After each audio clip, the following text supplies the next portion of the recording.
Le monde spirituel peut être aussi compris comme une armée. On peut comprendre le monde spirituel et son fonctionnement, certains éléments clés ou clairs du monde spirituel lorsqu'on comprend la notion des armées. Il est certes vrai que la notion des armées terrestres est assez différente du monde céleste, mais les réalités restent les mêmes.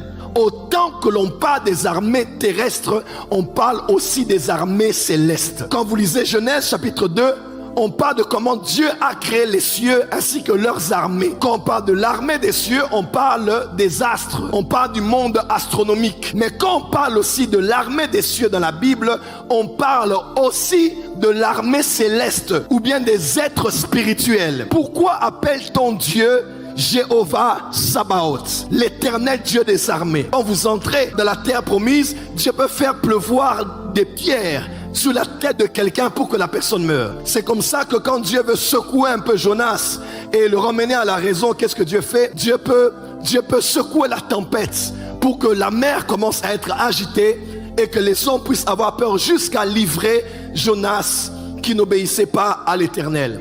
Dieu est l'éternel Dieu des armées. Quand Absalom en voulait à son père, qu'est-ce qui a mis fin à l'aller ou bien à la montée d'Absalom? C'était un térébin. Comme ça dans la Bible, on nous appelle, on fera de nous les térébins de la justice.